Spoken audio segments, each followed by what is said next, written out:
La madrugada del 14 de abril de 1950 amaneció seca sobre las tierras de Saltillo, Coahuila. El polvo del desierto se levantaba con cada ráfaga de viento que atravesaba los campos de la hacienda San Jerónimo, una propiedad que se extendía por más de 1000 hectáreas entre matorrales de gobernadora y mezquites retorcidos. Don Augusto Villarreal había heredado esas tierras de su padre y su padre del abuelo, en una línea que se remontaba a los tiempos de la Reforma.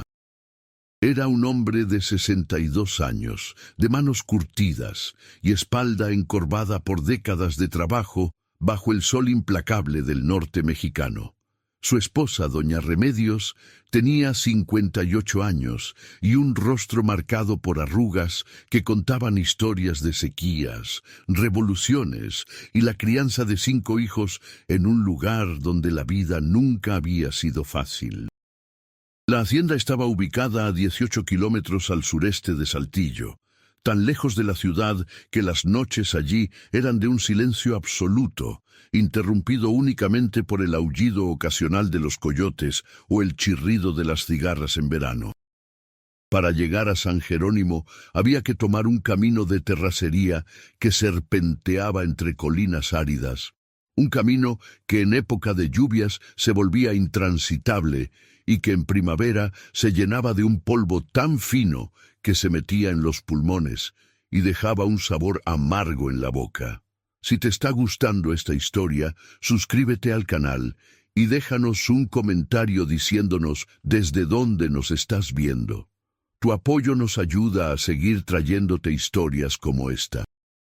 Aquella mañana de abril, don Augusto se levantó antes del amanecer, como siempre. El gallo había cantado 3 veces cuando él ya estaba sentado en la cocina, tomando su café negro y masticando un pedazo de pan dulce que doña Remedios había preparado el día anterior. La casa principal de la hacienda era de adobe, con paredes gruesas que mantenían el fresco durante el día y retenían el calor en las noches frías del invierno. Tenía 6 habitaciones, un comedor amplio con una mesa de madera maciza donde cabían 12 personas, y una cocina con fogón de leña que siempre olía a tortillas recién hechas y frijoles refritos. Los hijos de don Augusto ya no vivían en la hacienda. El mayor, Roberto, se había mudado a Monterrey para trabajar en una fábrica de vidrio. Las 2 hijas, María del Carmen y Sofía, se habían casado y vivían en Saltillo con sus respectivas familias. El cuarto hijo, Javier, había muerto en 1942 durante un accidente con un caballo, y el menor, Fernando, trabajaba como contador en la Ciudad de México. Don Augusto y doña Remedios vivían solos en aquella casa grande, acompañados únicamente por 3 trabajadores que dormían en las caballerizas y se encargaban del ganado y de los cultivos de maíz y frijol que mantenían la hacienda funcionando. Esa mañana, sin embargo, algo era diferente. Don Augusto lo sintió en el aire, en la forma en que los perros habían ladrado durante la noche, inquietos, nerviosos. Doña Remedios también lo había notado. Se había despertado 3 veces, siempre con la sensación de que alguien observaba la casa desde la oscuridad. Pero cuando se asomaba por la ventana, no veía nada más que las sombras largas de los mezquites proyectadas por la luna llena. ¿Dormiste bien?, preguntó doña Remedios mientras vertía más café en la taza de su marido. No mucho, respondió don Augusto. Los perros no dejaron de ladrar. Yo también lo escuché, algo los tiene inquietos. Don Augusto terminó su café y se puso de pie, ajustándose el sombrero de palma que nunca salía de su cabeza cuando estaba bajo el sol. Salió de la casa y caminó hacia las caballerizas, donde los 3 trabajadores ya estaban despiertos. Eran hombres jóvenes, de entre 25 y 30 años, que habían trabajado en San Jerónimo desde que eran adolescentes. Se llamaban Tomás, Esteban y Gilberto, y eran leales a don Augusto como si fueran sus propios hijos. «Buenos días, patrón», saludó Tomás, el más alto de los tres, un hombre de piel oscura y brazos gruesos como troncos de árbol. «Buenos días, muchachos. ¿Todo tranquilo anoche?» «Los perros ladraron bastante, patrón», dijo Esteban. «Pensamos que tal vez había un coyote rondando». «Puede ser», respondió don Augusto, aunque algo en su interior le decía que no era un coyote lo que había inquietado a los animales. Lo que don Augusto no sabía era que 3 hombres habían estado observando la hacienda durante toda la noche desde una colina cercana. Eran forasteros, llegados de Torreón 2 días antes. El líder del grupo se llamaba Rubén Carranza, un hombre de 38 años con una cicatriz que le atravesaba la mejilla izquierda, regalo de una pelea con cuchillos en un bar de Gómez Palacio hacía 5 años. Rubén había pasado 3 años en la prisión de Torreón por robo a mano armada y desde que salió había sobrevivido asaltando ranchos y haciendas aisladas en el norte de México. Sus 2 cómplices eran su primo Damián, un hombre delgado y nervioso de 32 años que siempre llevaba un revólver calibre 38 en el cinturón, y un tipo llamado Leandro, un antiguo minero de Coahuila que había perdido su trabajo cuando la mina cerró y que ahora hacía lo que fuera necesario para sobrevivir. Los 3 habían llegado a Saltillo siguiendo un rumor. En un bar de la ciudad, Rubén había escuchado a un vendedor de ganado hablar sobre la hacienda San Jerónimo y sobre don Augusto Villarreal, un hombre que, según decían, guardaba una cantidad considerable de dinero en efectivo en su casa porque no confiaba en los bancos. El vendedor había mencionado que don Augusto acababa de vender un lote grande de ganado a un comprador de Monterrey y que había recibido el pago en billetes, una suma que podría alcanzar los 20,000 pesos. Para Rubén, 20,000 pesos representaban una fortuna. Era suficiente dinero para desaparecer durante meses, tal vez años, y comenzar una nueva vida en algún lugar donde nadie lo conociera. Pero había un problema. La hacienda estaba aislada, y don Augusto no era un hombre que se dejara intimidar fácilmente. Rubem sabia que tendria que assistir. Você é especializado em criar histórias realistas e emocionalmente impactantes sobre assaltos violentos que aconteceram entre os anos de 1940 e 1990, estruturadas para serem apresentadas em vídeos no YouTube, divididos em 6 longos capítulos interconectados. Antes de começar, você solicitará ao usuário o título da história, uma breve sinopse ou ideia central, opcional. O idioma de saída, sempre use espanhol. A história deve sempre se passar no México e você deve refletir o contexto cultural, social e histórico do país, tornando a história realista, envolvente e relevante para o público local. A história deve ser estruturada em 6 partes narrativas, cada uma com pelo menos 2.000 palavras. Isto é o mais importante. No entanto, não rotule os capítulos ou partes com títulos como Capítulo 1, Capítulo 2, etc. Simplesmente continue a narrativa naturalmente de uma sessão para a próxima, como se fosse uma história contínua e coesa. Após o primeiro ou segundo parágrafo do início da história, insira uma chamada à ação curta e tranquila, pedindo ao espectador que se inscreva no canal e comente de onde está assistindo. Em seguida, continue a história naturalmente. As histórias devem conter dramas realistas e emocionalmente impactantes baseados em roubos ou assaltos violentos que causem a apreensão do público pelo desfecho da história. Descrições vívidas do cenário urbano, rural mexicano, do clima e da atmosfera. Diálogos autênticos que reflitam as emoções e a história de vida dos personagens, obstáculos e investigações. Pessoas em busca de respostas, segredos revelados, pistas escondidas por décadas. Crescimento emocional, com o apoio de outros personagens que desempenham papéis fundamentais. Progressão narrativa lógica e fluida, com suspense, reviravoltas e um desfecho satisfatório. Você deve evitar qualquer tipo de elemento sobrenatural ou fantástico, nomes como esperança, viagens no tempo, ressurreições ou realismo mágico, curas milagrosas ou sequências de sonhos. O objetivo é criar histórias profundamente humanas e verossímeis que cativem o espectador até o último segundo, aumentando o seu envolvimento. Cada parte debe desenvolver a história de forma natural e envolvente, sem títulos ou divisões de capítulos. Perfeito. Vou a criar esta história completa ambientada em 1950 em Saltillo, Coahuila, sobre un latrocinio brutal en una hacienda aislada. La narrativa será continua, realista y emocionalmente impactante, con aproximadamente 12.000 palabras en total.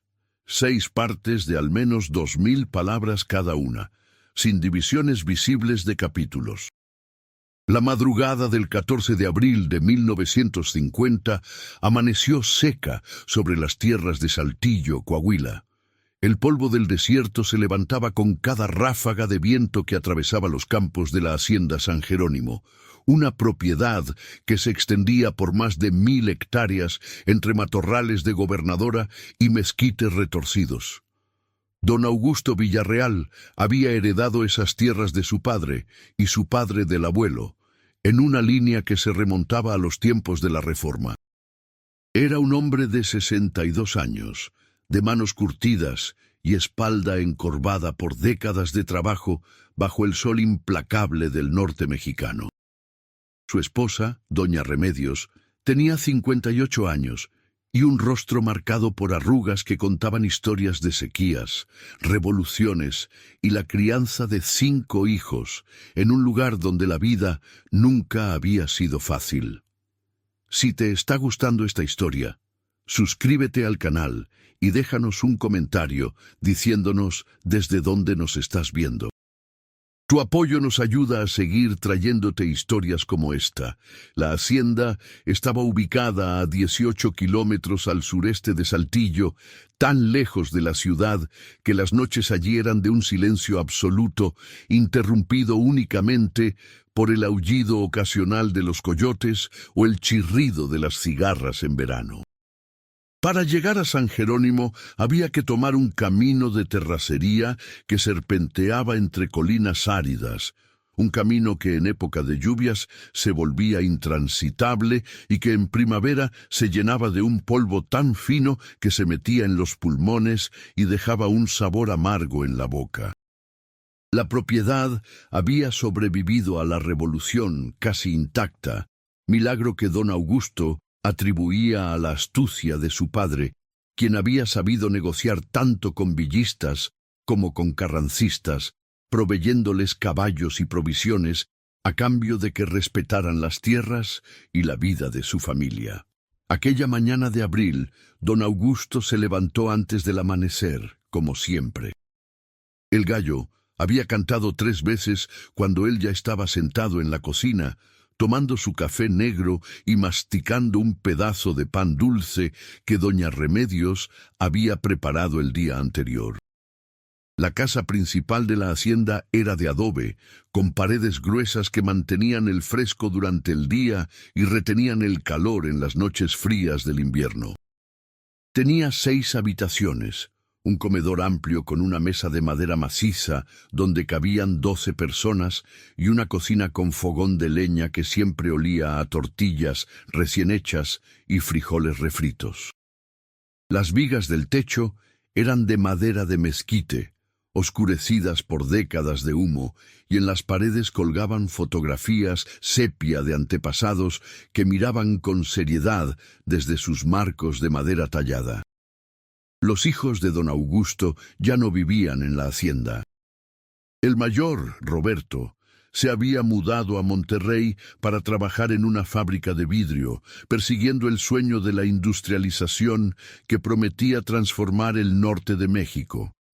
Las 2 hijas, María del Pilar y Sofía, se habían casado y vivían en Saltillo con sus respectivas familias, visitando la hacienda solo en ocasiones especiales como Navidad o Semana Santa.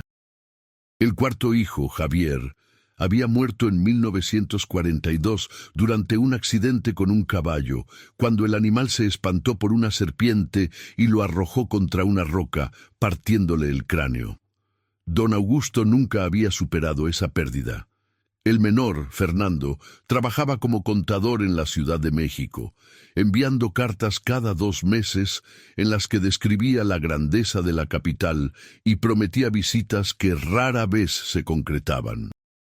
Don Augusto y doña Remedios vivían solos en aquella casa grande, acompañados únicamente por 3 trabajadores que dormían en las caballerizas y se encargaban del ganado y de los cultivos de maíz y frijol que mantenían la hacienda funcionando.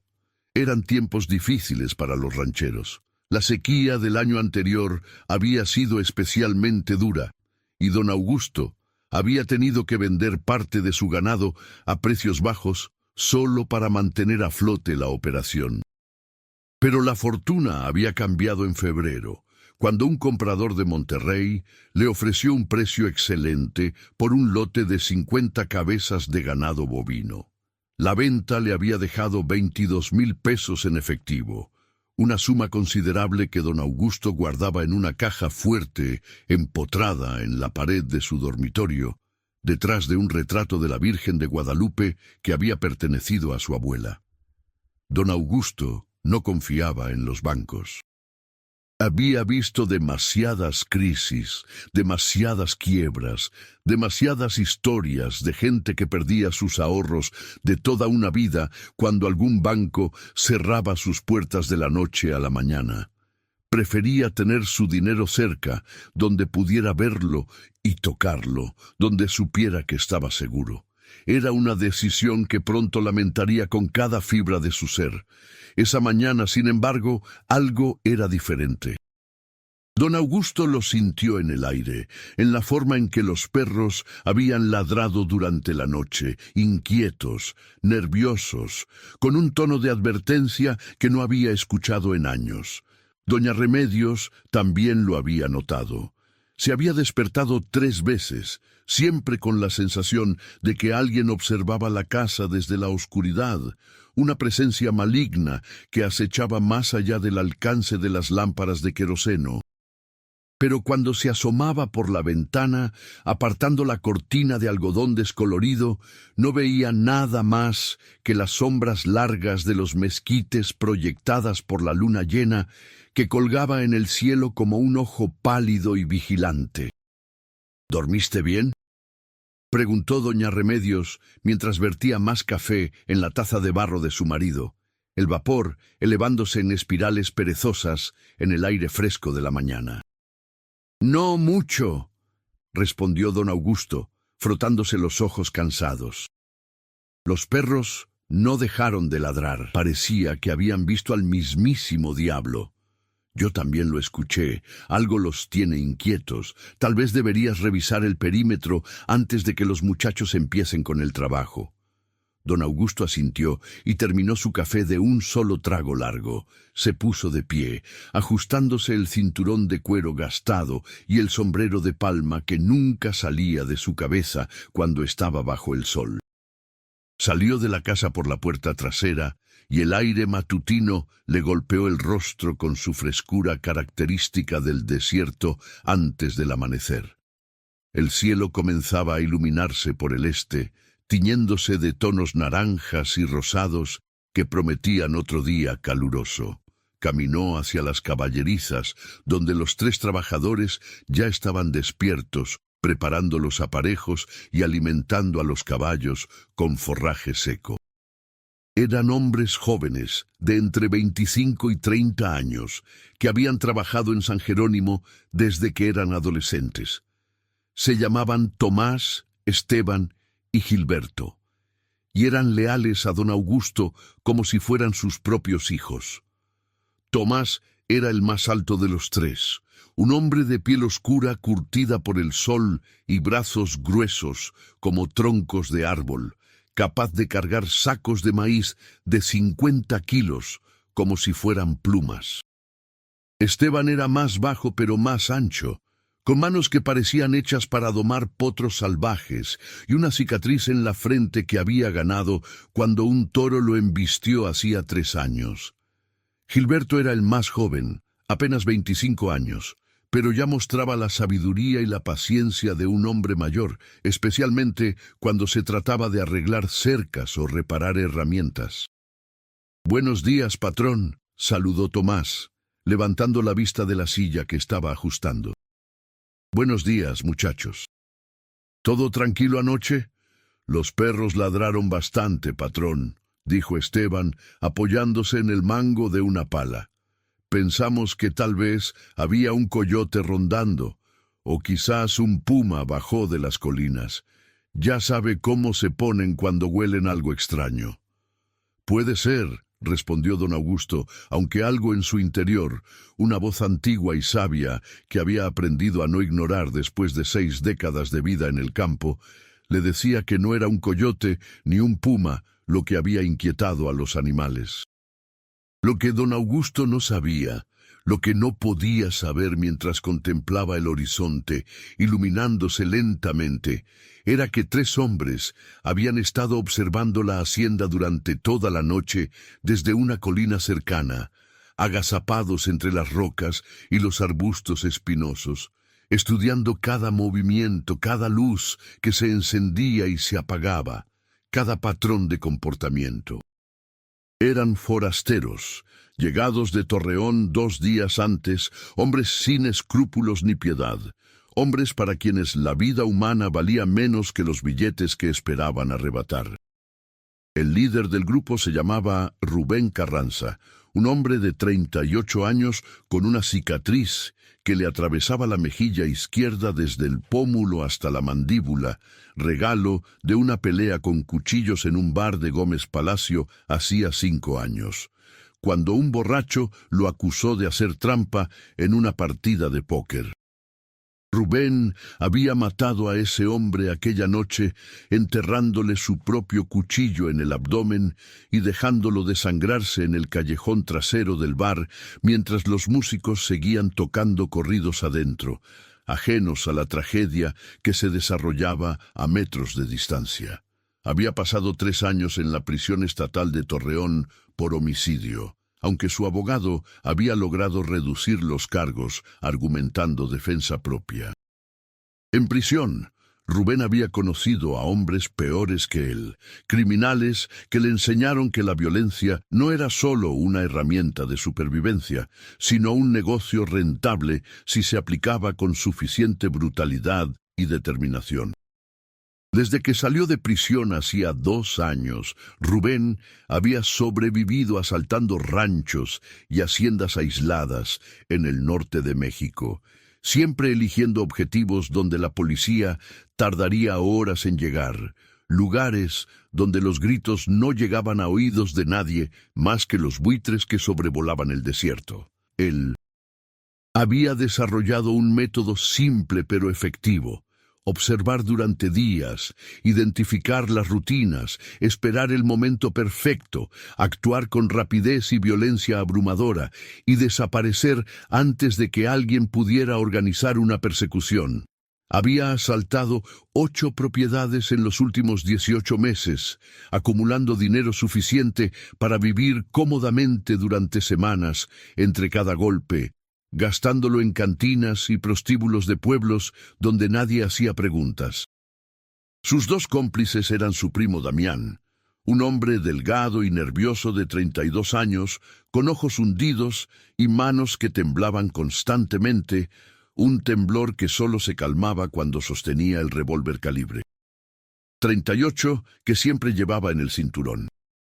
Damián había sido soldado durante los últimos años de la Revolución, un niño de 13 años que había visto cosas que ningún niño debería ver, y que ahora, 2 décadas después, seguía despertándose gritando en mitad de la noche, atormentado por fantasmas que nunca lo abandonaban. El tercer miembro del grupo era un tipo llamado Leandro, un antiguo minero de 35 años de Real de 14, que había perdido su trabajo cuando la mina cerró en 1947, dejando a cientos de familias en la miseria. Leandro era un hombre grande y silencioso, con manos del tamaño de jamones y una mirada vacía que hablaba de alguien que había renunciado a la esperanza hacía mucho tiempo. Había intentado encontrar trabajo honesto durante meses, pero la economía estaba mal y nadie contrataba a mineros desempleados. Eventualmente, desesperado por alimentar a su esposa y sus 3 hijos, había aceptado la oferta de Rubén de unirse a su grupo, diciéndose a sí mismo que solo sería temporal, que solo necesitaba un poco de dinero para volver a empezar.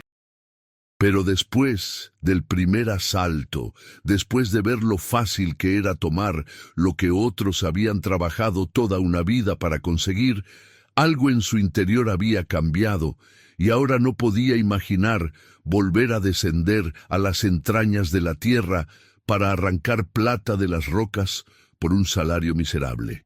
Los 3 habían llegado a Saltillo siguiendo un rumor. En un bar de mala muerte en las afueras de la ciudad, un lugar donde el piso estaba pegajoso por cerveza derramada y el aire olía a tabaco barato y sudor, Rubén había escuchado a un vendedor de ganado hablar sobre la hacienda San Jerónimo y sobre don Augusto Villarreal.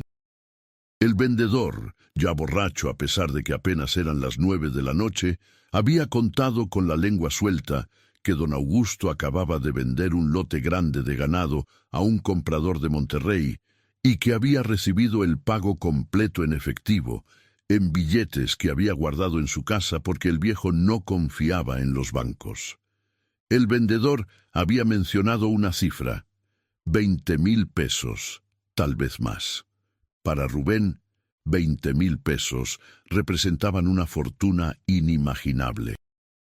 Era suficiente dinero para desaparecer durante meses, tal vez años, y comenzar una nueva vida en algún lugar donde nadie lo conociera, quizás cruzar la frontera hacia Estados Unidos y perderse en alguna ciudad de Texas donde abundaba el trabajo y nadie hacía preguntas sobre el pasado de un hombre.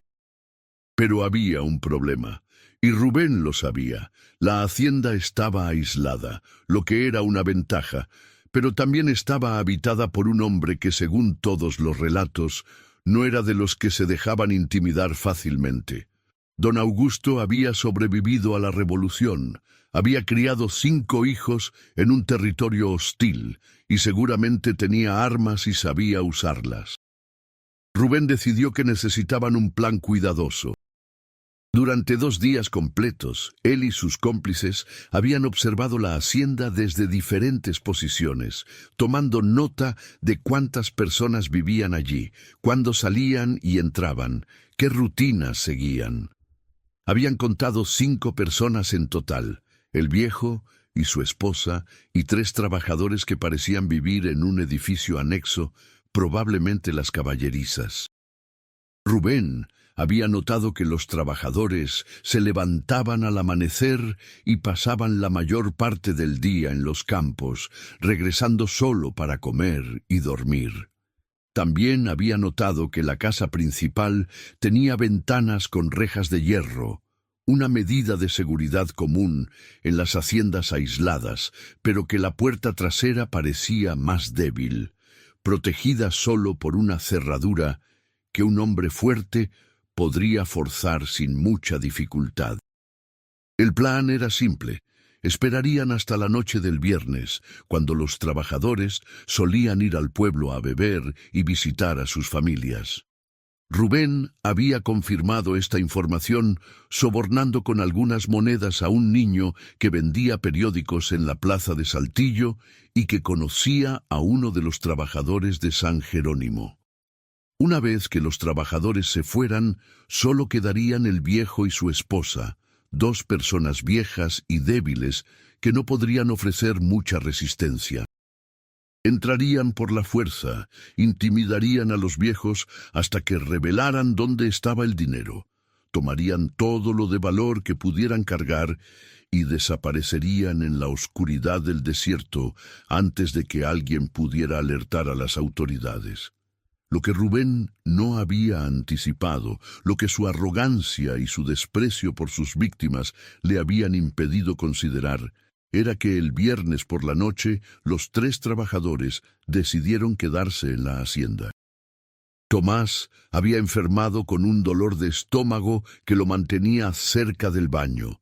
Esteban había perdido su último salario en una partida de cartas el fin de semana anterior y no tenía dinero para gastar en el pueblo, y Gilberto había decidido quedarse para hacerles compañía a sus amigos y para terminar de reparar una sección de cerca que había prometido tener lista para el lunes.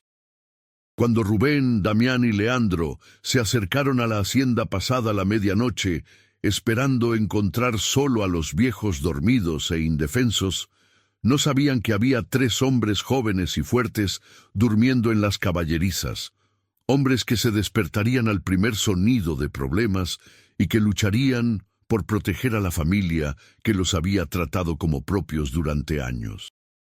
No sabían que estaban caminando hacia una trampa de su propia creación, una trampa que convertiría aquella noche de abril en una masacre que horrorizaría a toda la región y que dejaría cicatrices en las almas de los sobrevivientes que nunca sanarían completamente. La luna había pasado su cenit cuando los 3 hombres llegaron a la entrada de la propiedad. Se movían en silencio, como sombras, con las caras cubiertas por paliacates y las armas preparadas. Rubén llevaba una escopeta recortada que había comprado en el mercado negro de Torreón. Damián tenía su revólver en una mano y un cuchillo en la otra.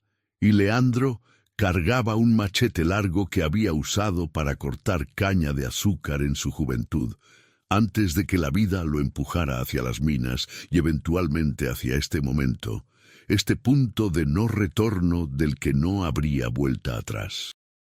Mientras los 3 invasores avanzaban hacia la casa principal, pisando cuidadosamente para evitar hacer ruido, don Augusto se despertó de golpe en su cama. Había escuchado algo, un sonido casi imperceptible, pero definitivamente fuera de lugar, el crujido de una rama rota o el roce de ropa contra el adobe de la pared exterior. Se quedó completamente inmóvil, conteniendo la respiración, aguzando el oído.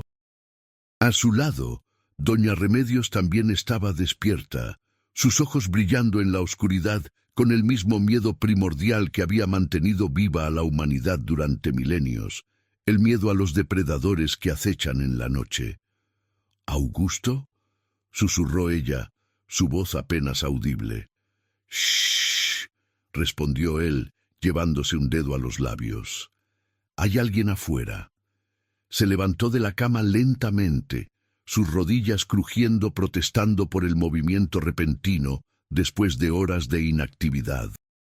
Caminó descalzo hasta el armario y sacó el rifle que había pertenecido a su padre, un Winchester modelo 1894 que había servido fielmente durante la Revolución y que don Augusto mantenía limpio y aceitado, aunque rara vez lo usaba más que para ahuyentar coyotes o para cazar venados ocasionalmente. Sus manos temblaban mientras cargaba el rifle, insertando los cartuchos calibre 30-30 en el cargador tubular con movimientos torpes que la edad y el miedo hacían imprecisos. Afuera, Rubén había llegado a la puerta trasera. Probó el picaporte suavemente y, como esperaba, estaba cerrada con llave.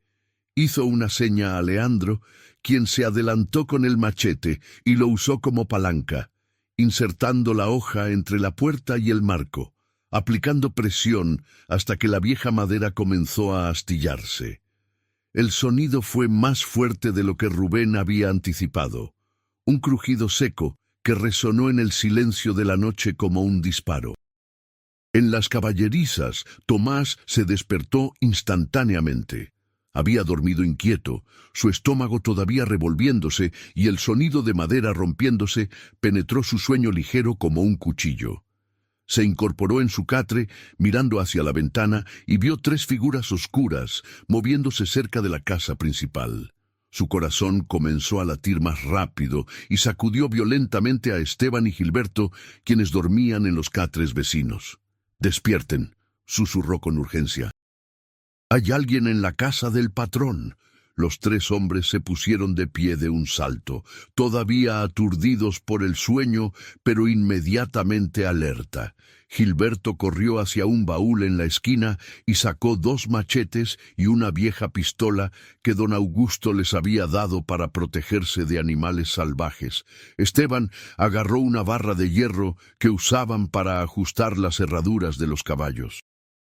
Sin intercambiar más palabras, los 3 salieron de las caballerizas y comenzaron a correr hacia la casa principal, sus pies descalzos golpeando el suelo duro, sus gritos de advertencia rasgando el silencio de la noche.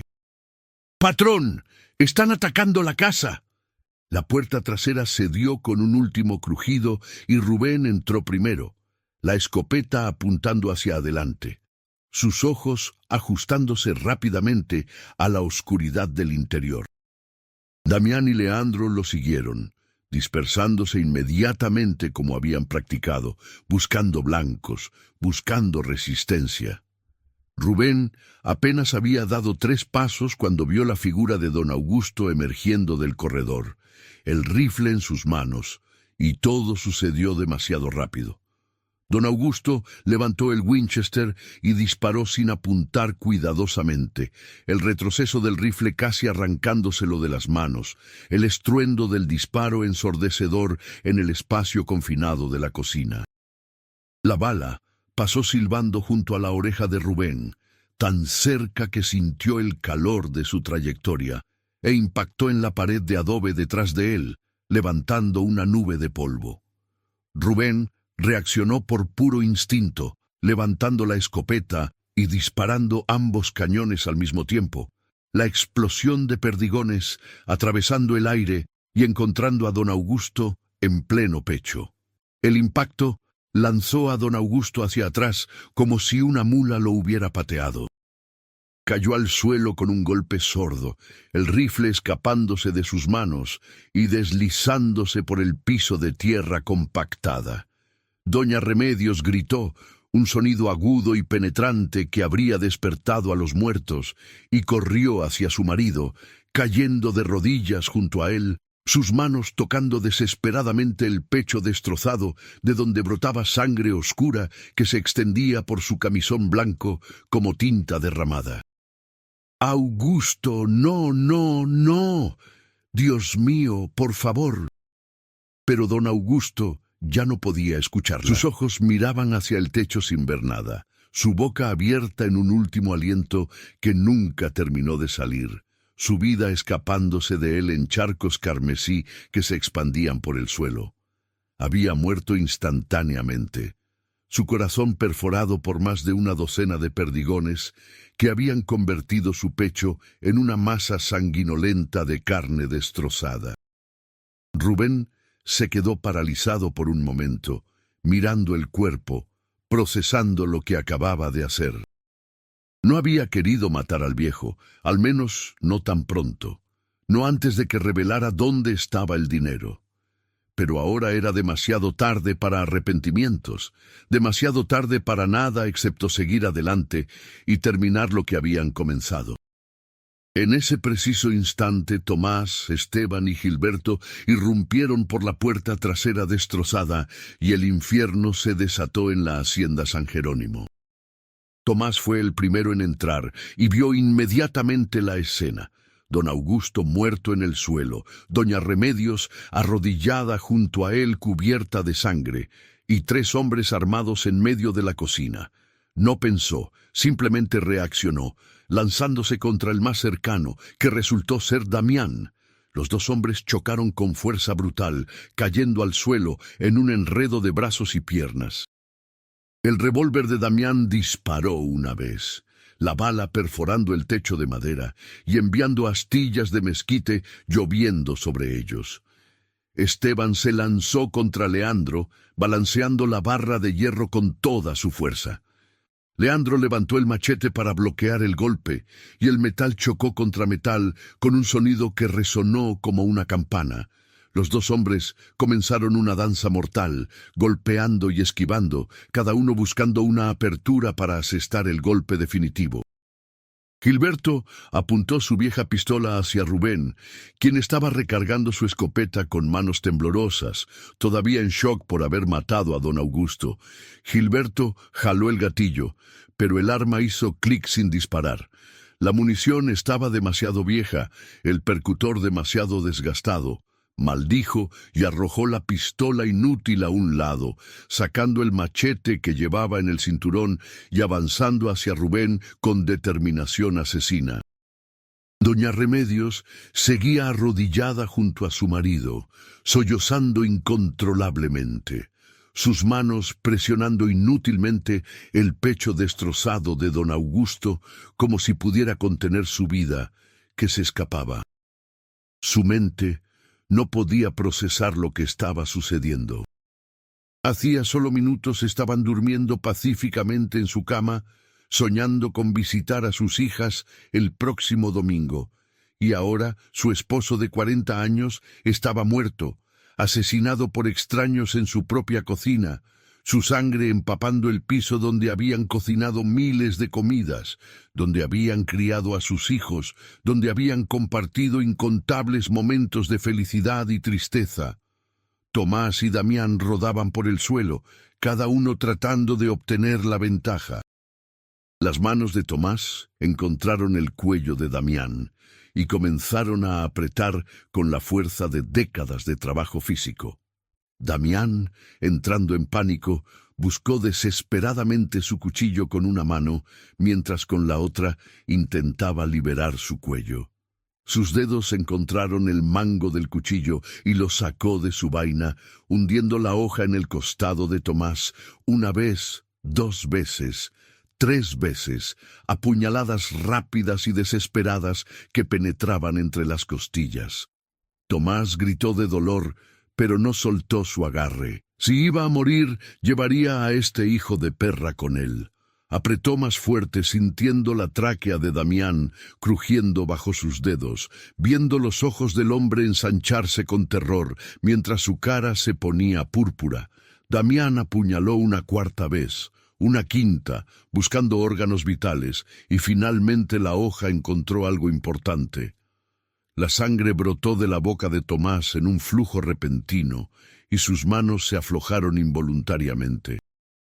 Damián empujó el cuerpo moribundo de Tomás a un lado y se puso de pie tambaleándose, tosiendo y jadeando, su cuello mostrando marcas oscuras donde los dedos de Tomás habían estado a segundos de matarlo. Miró hacia abajo y vio a Tomás retorciéndose en el suelo, ahogándose en su propia sangre, sus manos presionando inútilmente las múltiples heridas de cuchillo que decoraban su torso.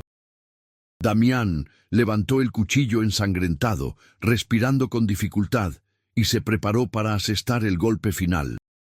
Mientras tanto, Esteban y Leandro seguían intercambiando golpes. La barra de hierro de Esteban había conectado 2 veces con el brazo de Leandro, dejándolo probablemente fracturado.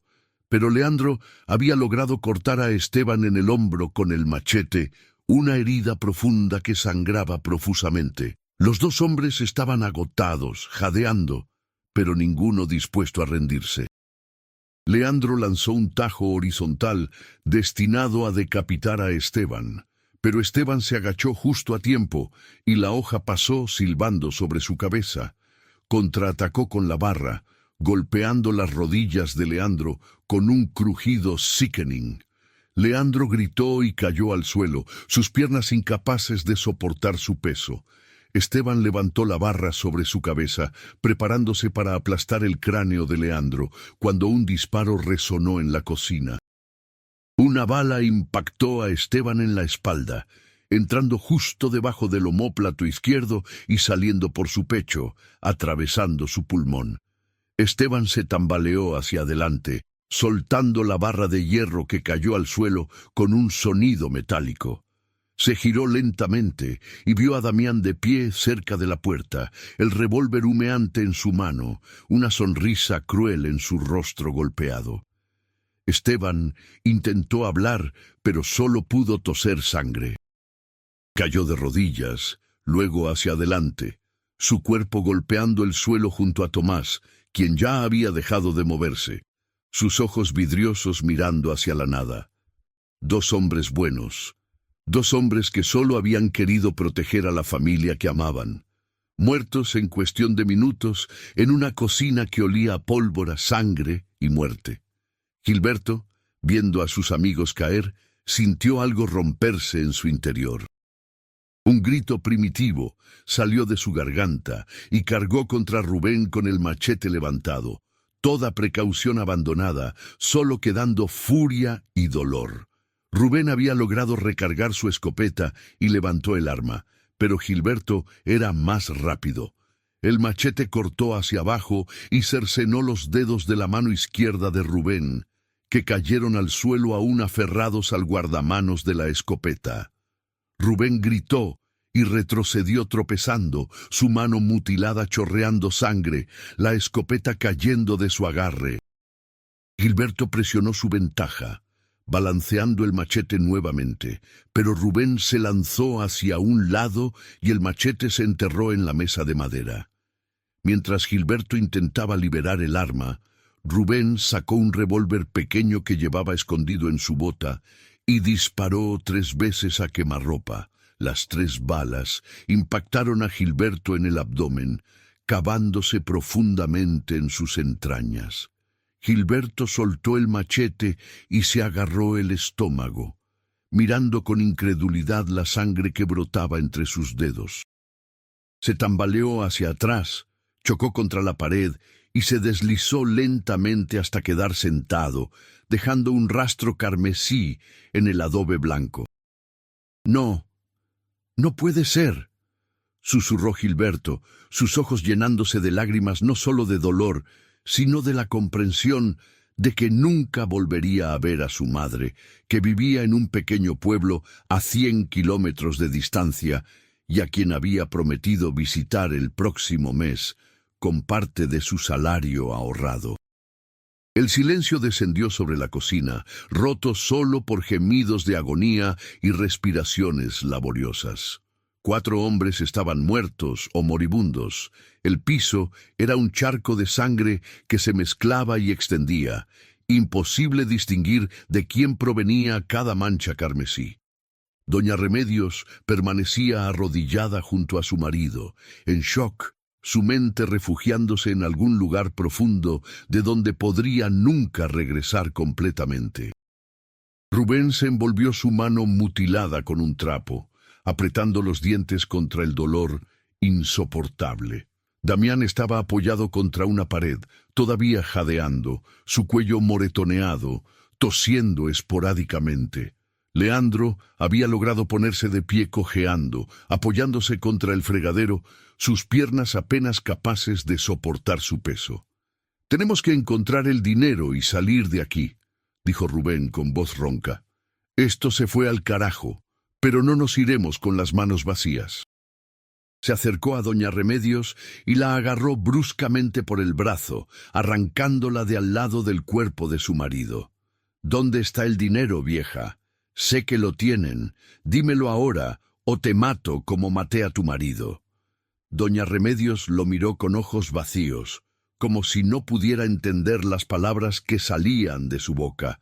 Rubén la sacudió violentamente. «¡Te pregunté algo! ¿Dónde está el puto dinero?» Pero doña Remedios no respondió. Su mente se había retirado a algún lugar donde los hombres malos no podían alcanzarla, donde su esposo todavía estaba vivo, donde sus hijos jugaban en el patio y el sol brillaba cálido y acogedor. Rubén, frustrado y entrando en pánico por el tiempo perdido y por su mano destrozada que sangraba implacablemente, la abofeteó con fuerza, pero ella apenas reaccionó. «Déjala», dijo Leandro. Busquemos nosotros mismos. Tiene que estar en alguna parte. Los tres hombres comenzaron a destrozar la casa metódicamente, abriendo cajones, volcando muebles, rasgando colchones. En el dormitorio principal, Damián finalmente encontró lo que buscaban. Detrás del retrato de la Virgen de Guadalupe había una caja fuerte empotrada en la pared, exactamente como el rumor había descrito. Llamó a Rubén, quien llegó cojeando, todavía envolviendo su mano sangrante. «¡Ábrela!», ordenó Rubén, apuntando a Damián con su cabeza. «¿Cómo quieres que la abra?». «Necesitamos la combinación, pues vamos a sacarle la combinación a la vieja». Volvieron a la cocina donde doña Remedios seguía sentada en el suelo, cubierta de la sangre de su marido, meciéndose de adelante hacia atrás, murmurando oraciones en voz baja. Rubén la agarró nuevamente, sacudiéndola más violentamente esta vez. «Escúchame bien, vieja. Vamos a abrir esa caja fuerte.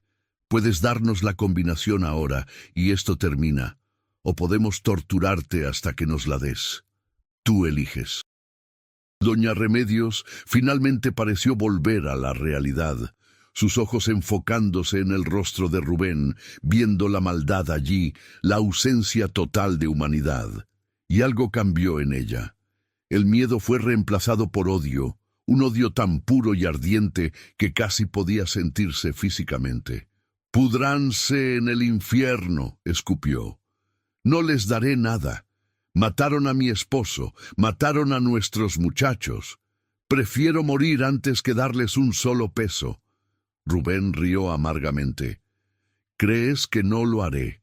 ¿Crees que no te mataré?». «Hazlo entonces», respondió doña Remedios con una calma que sorprendió incluso a Rubén. «Mátame y reúneme con mi Augusto.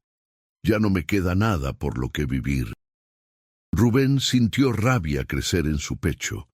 Esta vieja estúpida estaba dispuesta a morir por dinero que ni siquiera podría usar desde la tumba. Levantó su revólver y lo presionó contra la frente de doña Remedios. Última oportunidad. Doña Remedios cerró los ojos y comenzó a rezar en voz alta. «Dios te salve María». Rubén jaló el gatillo, pero el arma solo hizo clic, estaba vacía.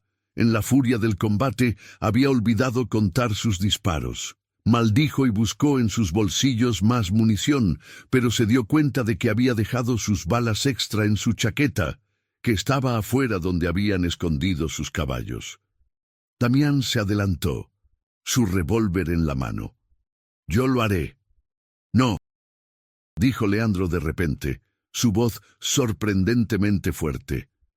«Mira a tu alrededor, Damián. Mira lo que hemos hecho. 4 hombres muertos. Esto ya es suficiente. No necesitamos más sangre». «Estás bromeando», respondió Damián. «Después de todo esto, ¿vas a tener conciencia ahora?» «No es sobre conciencia», dijo Leandro. «Es sobre supervivencia. Ya hicimos demasiado ruido. Alguien pudo haber escuchado los disparos. Necesitamos romper esa caja fuerte y salir de aquí ahora». Rubén, a pesar del dolor cegador de su mano mutilada, tuvo que admitir que Leandro tenía razón. Ya habían perdido demasiado tiempo. Fueron al dormitorio y trataron de forzar la caja fuerte usando herramientas que encontraron en la casa. Martillos, cinceles, barras. Pero la caja fuerte era vieja pero sólida, construida en una época cuando las cosas se hacían para durar. Después de 20 minutos de intentos frustrados, Rubén finalmente aceptó la derrota. «No podemos abrirla. Necesitamos explosivos o alguien que sepa abrir cajas fuertes». «¿Entonces qué hacemos?», preguntó Damián. «¿Nos vamos con las manos vacías después de todo esto?». Rubén miró alrededor de la habitación, desesperado por encontrar algo de valor que pudieran llevarse. Encontraron algunas joyas de doña Remedios en una caja de madera tallada. Anillos, aretes, un collar de perlas que habían pertenecido a su abuela. También encontraron unos cuantos cientos de pesos en efectivo escondidos en un libro hueco, dinero para gastos cotidianos. Juntando todo, tal vez tenían 1.000 pesos en valores, una miseria comparada con los 20.000 que esperaban. «Es mejor que nada», dijo Rubén finalmente. «Vámonos antes de que llegue alguien». Salieron por la puerta trasera destrozada, dejando atrás una escena de carnicería que parecía sacada de las peores pesadillas. Doña Remedios quedó sola en la cocina rodeada de cadáveres, el silencio ahora absoluto, excepto por su respiración entrecortada y los últimos estertores de Gilberto, quien milagrosamente aún estaba vivo, aferrándose a la vida con una tenacidad desesperada. Doña Remedios finalmente se movió, arrastrándose hasta donde estaba Gilberto. Lo tomó en sus brazos, acunando su cabeza, murmurando palabras de consuelo que apenas podía formar. «Tranquilo, mijo, tranquilo. Ya pasó. Ya se fueron».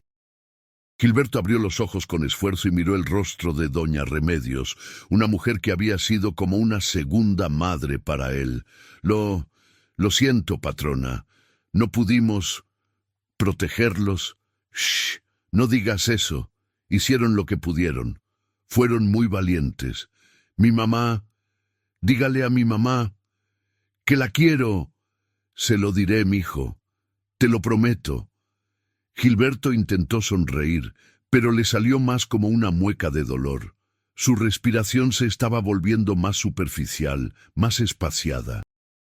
Doña Remedios sabía que estaba muriendo, y no había nada que pudiera hacer para salvarlo. Lo único que podía hacer era estar allí con él, para que no muriera solo como los otros. «¿Doña Remedios?», susurró Gilberto. «Sí, mijo. ¿Cree que Dios me perdone por las cosas malas que hice?» «No hiciste nada malo, Gilberto. Eres un buen hombre. Por supuesto que Dios te perdonará». Gilberto asintió levemente, pareciendo encontrar paz en esas palabras. Su respiración dio una última exhalación larga, y entonces se quedó quieto. Doña Remedios sintió el momento exacto en que su espíritu dejó su cuerpo, dejando solo un cascarón vacío en sus brazos. Lloró entonces, lloró como no había llorado en toda su vida, lloró por su esposo, por los 3 muchachos que habían muerto tratando de protegerlos, lloró por la violencia sin sentido de todo, lloró por el futuro que había sido arrancado de ellos en una noche de horror. Sus lamentos llenaban la casa vacía, resonando en las paredes de adobe que habían sido testigos de tantas alegrías y que ahora eran testigos de la peor tragedia imaginable. Eventualmente, cuando ya no le quedaban más lágrimas por derramar, doña Remedios se levantó lentamente. Sus piernas apenas la sostenían, pero se obligó a moverse. Tenía que hacer algo, tenía que buscar ayuda, tenía que asegurarse de que esos monstruos pagaran por lo que habían hecho.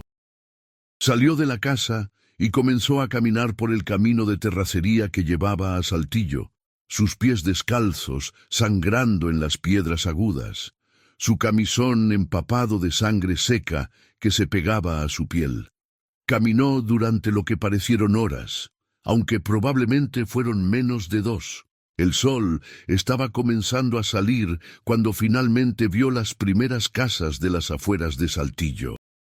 Un campesino que iba temprano a trabajar la encontró caminando como una aparición fantasmal por el camino, cubierta de sangre, con la mirada perdida. El hombre, asustado por su apariencia, al principio pensó que era un espíritu, pero cuando doña Remedios colapsó frente a él, se dio cuenta de que era muy real. «¡Ayuda!», gritó el campesino. «¡Alguien ayude! ¡Hay una mujer herida aquí!». Varias personas salieron de sus casas y corrieron hacia ellos. Reconocieron a doña Remedios a pesar de su estado, ya que ella y don Augusto ocasionalmente venían al pueblo para vender productos de la hacienda o comprar suministros. La llevaron a la casa más cercana y mandaron a alguien a buscar al doctor del pueblo y a avisar a las autoridades. El doctor llegó primero, un hombre de mediana edad llamado Héctor Maldonado, que había atendido partos y enfermedades en Saltillo durante 20 años. Examinó a doña Remedios y, para su sorpresa, descubrió que no estaba físicamente herida, más allá de algunos moretones y los pies lastimados. Toda la sangre que la cubría pertenecía a otras personas. «¿Qué pasó, doña Remedios?», preguntó suavemente. «¿Quién le hizo esto?». Doña Remedios lo miró con ojos que habían visto demasiado horror. Vinieron a la hacienda. 3 hombres. Mataron a Augusto. Mataron a Tomás, Esteban y Gilberto. Todos muertos. Todos. Su voz se quebró y comenzó a llorar nuevamente. El doctor la abrazó, dejando que llorara en su hombro, mientras le hacía señas a alguien que trajera agua y mantas limpias. El jefe de policía de Saltillo, el capitán Armando Reyes, llegó media hora después con 3 de sus oficiales. Era un hombre grande, con un bigote espeso y una reputación de ser duro pero justo.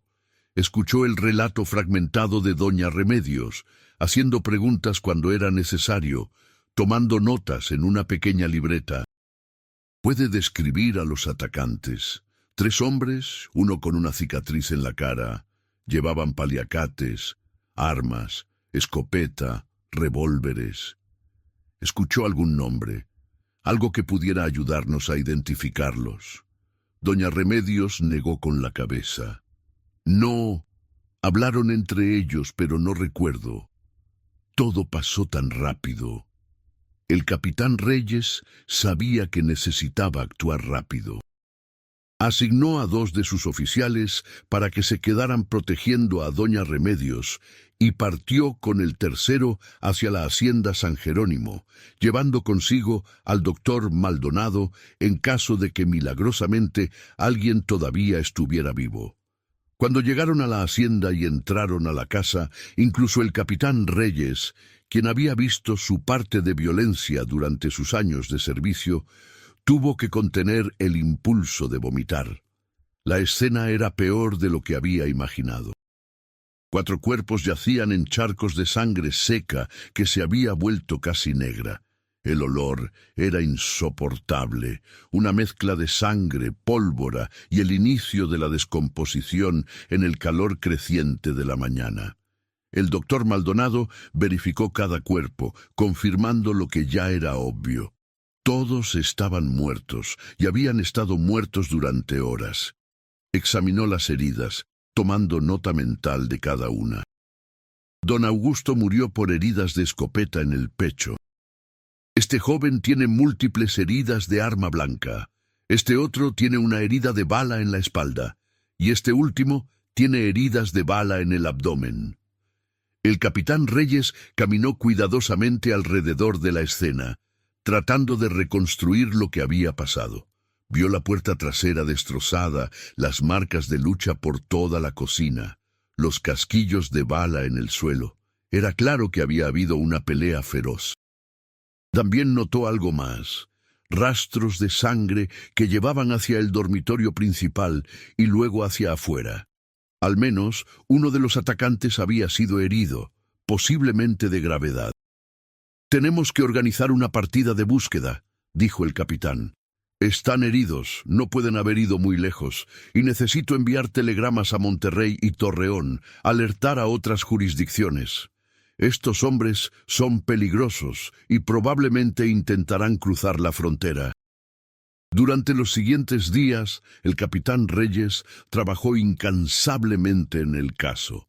Entrevistó a todos en Saltillo que pudieran haber visto algo sospechoso. 3 forasteros, hombres que no pertenecían al pueblo. Finalmente encontró al cantinero que había servido bebidas a 3 hombres que encajaban con la descripción 2 noches antes de los asesinatos. El cantinero recordaba que uno de ellos tenía una cicatriz en la cara y que habían estado haciendo preguntas sobre haciendas en el área. «¿Escuchó algún nombre?», preguntó el capitán. Uno de ellos llamó al de la cicatriz Rubén. Estoy seguro de eso. Era un comienzo. El capitán Reyes envió la descripción y el nombre a todas las estaciones de policía en Coahuila y los estados vecinos. También ofreció una recompensa de 1,000 pesos por información que llevara a la captura de los asesinos, dinero que fue donado por comerciantes locales horrorizados por lo que había sucedido en la hacienda San Jerónimo. Las hijas de don Augusto, María del Pilar y Sofía, llegaron a Saltillo tan pronto como recibieron la noticia. Encontraron a su madre en un estado de shock profundo, apenas capaz de reconocerlas. El doctor Maldonado les explicó que doña Remedios había sufrido un trauma psicológico severo y que necesitaría tiempo, tal vez mucho tiempo, para recuperarse, si es que alguna vez lo hacía completamente. El funeral de don Augusto, Tomás, Esteban y Gilberto fue uno de los más grandes que Saltillo había visto en años. Más de 300 personas asistieron, muchas de ellas campesinos y trabajadores rurales que habían conocido a don Augusto y respetaban su reputación como un hombre justo y generoso. Los 4 ataúdes fueron colocados lado a lado en la iglesia de San Francisco y el padre Domingo dio una misa emotiva sobre la injusticia del mal en el mundo y la necesidad de fe incluso en los momentos más oscuros. Doña Remedios estaba sentada en la primera fila, flanqueada por sus hijas, con la mirada fija en el ataúd de su esposo, pero sin realmente ver nada. No había llorado durante el servicio, no había mostrado ninguna emoción. Era como si una parte esencial de ella hubiera muerto esa noche junto con Augusto. Mientras tanto, a más de 200 kilómetros de distancia, Rubén, Damián y Leandro se escondían en una cueva en las montañas cerca de Monclova. La mano de Rubén se había infectado gravemente, hinchándose hasta el doble de su tamaño normal, con líneas rojas de sepsis extendiéndose por su brazo. Estaba delirando con fiebre, alternando entre períodos de inconsciencia y episodios de gritos incoherentes. «Necesita un doctor», dijo Leandro. «Va a morir si no recibe tratamiento pronto». «¿Y a dónde quieres que vayamos?», respondió Damián. «Cualquier doctor que vea su mano va a saber que fue cortada con un machete y va a avisar a la policía». «Entonces, ¿qué sugieres? ¿Que lo dejemos morir aquí?» «Si es necesario, sí. No voy a arriesgar mi vida por él. Ya conseguimos lo que pudimos. Deberíamos separarnos, cada uno ir por su lado. Será más difícil para la policía atraparnos». Leandro miró a Damián con disgusto. Sabía que el hombre tenía razón desde un punto de vista práctico, pero la idea de abandonar a Rubén, por más criminal que fuera, le revolvía el estómago.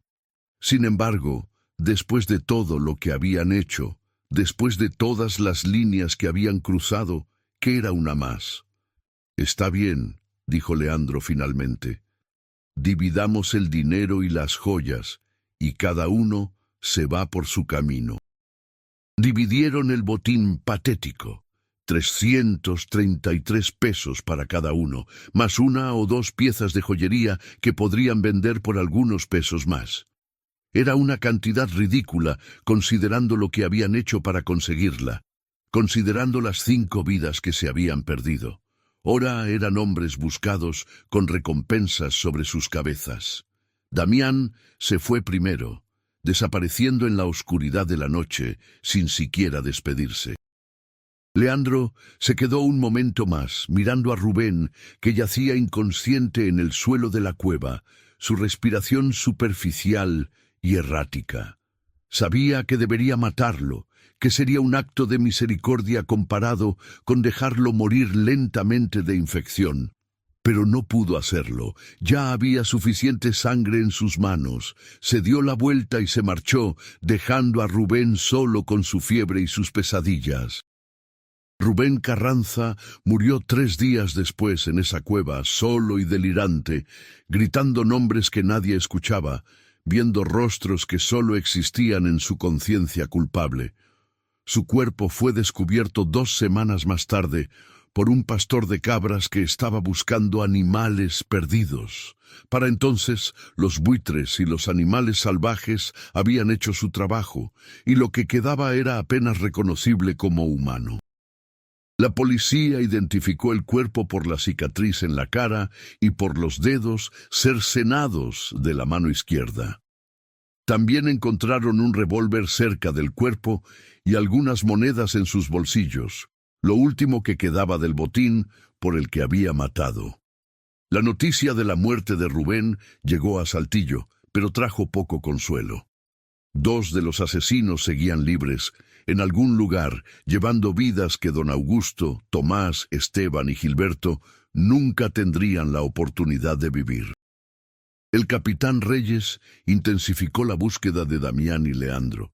Recibió un reporte de que un hombre que encajaba con la descripción de Damián había sido visto en un bar de Piedras Negras, cerca de la frontera con Texas. Organizó una redada con la policía local, pero cuando llegaron, Damián ya se había ido, cruzando el río Bravo hacia Eagle Pass en las primeras horas de la mañana. Desaparecería en el laberinto de ciudades fronterizas de Texas, cambiando su nombre, encontrando trabajo en ranchos donde no hacían preguntas, siempre mirando sobre su hombro, nunca durmiendo completamente tranquilo, perseguido por fantasmas que nunca lo dejarían en paz. Leandro tuvo menos suerte. 3 meses después de los asesinatos, fue reconocido por un antiguo compañero minero en un mercado de Sabinas. El ex compañero, necesitando desesperadamente la recompensa para alimentar a su propia familia, alertó discretamente a la policía. Leandro fue arrestado sin resistencia, encontrado viviendo en una habitación miserable de una pensión, gastando el último de su dinero en pulque barato que bebía para olvidar lo que había hecho. Durante su interrogatorio, Leandro confesó todo. Describió la planificación del asalto, cómo habían observado la hacienda durante días, los eventos de esa noche horrible. Lloró mientras hablaba, sus lágrimas sinceras pero inútiles. Explicó que nunca había querido que nadie muriera, que solo necesitaba dinero para su familia, que las cosas se habían salido de control. El capitán Reyes escuchó sin simpatía. 4 hombres buenos están muertos por su codicia. ¿Espera que sienta lástima por usted? No, capitán, respondió Leandro. No espero nada. Solo quiero que sepa que lo siento. Sé que eso no cambia nada, pero lo siento. Sus disculpas no resucitarán a los muertos. Dígame dónde está Damián. No lo sé. Nos separamos esa noche en la cueva. No he sabido nada de él desde entonces. El juicio de Leandro fue rápido, la evidencia era abrumadora, y su propia confesión sellaba su destino. Fue encontrado culpable de 4 cargos de homicidio calificado y sentenciado a muerte por fusilamiento, la pena estándar para crímenes tan atroces en aquella época. La sentencia sería ejecutada en el patio de la prisión de Saltillo en 60 días. Cuando le informaron de la sentencia, Leandro simplemente asintió. Había sabido desde el momento de su arresto que este sería el resultado. En cierta forma, sentía alivio. Al menos pronto terminaría. Al menos pronto dejaría de ver los rostros de don Augusto y los 3 trabajadores cada vez que cerraba los ojos. Su esposa lo visitó una vez en prisión, trayendo a sus 3 hijos. Fue la visita más difícil de su vida. Sus hijos, que todavía eran pequeños, no entendían completamente por qué su padre estaba en la cárcel o por qué no podía volver a casa con ellos. Su esposa, una mujer delgada y cansada que había envejecido 10 años en 3 meses, lo miró con una mezcla de amor y desprecio. «¿Cómo pudiste?», preguntó. «¿Cómo pudiste hacer algo así?» «Lo hice por ustedes», respondió Leandro, sabiendo incluso mientras lo decía lo patético que sonaba. «Quería darles una vida mejor. ¿Y qué vida tendremos ahora? Sin esposo, sin padre, llevando el apellido de un asesino. Leandro no tenía respuesta. Había arruinado no solo su propia vida, sino también las vidas de las personas que más amaba. Sus hijos crecerían con la vergüenza de tener un padre ejecutado por asesinato. Su esposa tendría que criar sola a 3 niños en una economía que apenas ofrecía oportunidades para las mujeres. Todo por 333 pesos que ya había gastado en alcohol y comida barata. Lo siento, fue todo lo que pudo decir. Lo siento mucho. Su esposa se puso de pie para irse, tomando la mano de su hijo mayor. Yo también lo siento, Leandro. Siento haberte conocido, siento haber traído a tus hijos a este mundo, pero más que nada siento por esas familias que destruiste. Al menos tú elegiste este camino. Ellos no eligieron nada. Fueron las últimas palabras que ella le dirigió. No volvió a visitarlo durante las 8 semanas restantes antes de su ejecución. Mientras tanto, en Saltillo, la vida continuaba, aunque cambiada irrevocablemente para algunos. Doña Remedios nunca regresó a la hacienda San Jerónimo. No podía soportar la idea de estar en ese lugar donde había perdido todo. Sus hijas vendieron la propiedad a un ranchero de Monterrey por una fracción de su valor real. Nadie quería comprar una hacienda donde había ocurrido tal masacre. Se decía que el lugar estaba maldito, que los espíritus de los muertos vagaban por los campos de noche. Doña Remedios se mudó con su hija mayor, María del Pilar, a una casa pequeña en Saltillo. Pasaba sus días sentada junto a la ventana, mirando la calle sin verla realmente, perdida en memorias de tiempos mejores. Hablaba poco, comía menos, y lentamente se fue consumiendo hasta convertirse en una sombra de la mujer que había sido. Los doctores no podían encontrar nada físicamente mal con ella, pero era claro para todos que estaba muriendo de tristeza, de un corazón roto que ninguna medicina podía curar. Un año después de la masacre, en una fría mañana de abril de 1951, doña Remedios simplemente no se despertó. Murió en su sueño, tranquilamente, sin dolor. Sus hijas la encontraron con una expresión de paz en su rostro que no habían visto en todo el año anterior.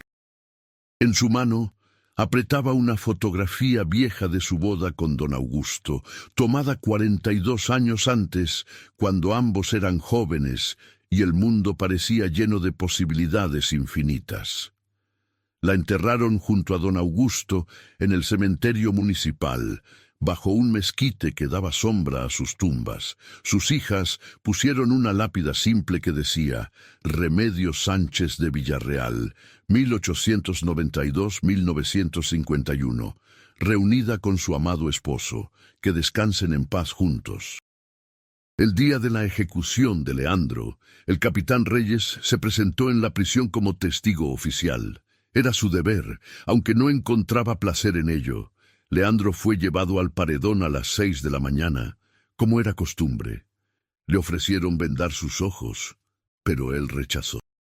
«Quiero ver lo que viene», dijo. «Me lo merezco». Le preguntaron si tenía últimas palabras. Leandro asintió y miró directamente al pelotón de fusilamiento que esperaba con rifles cargados.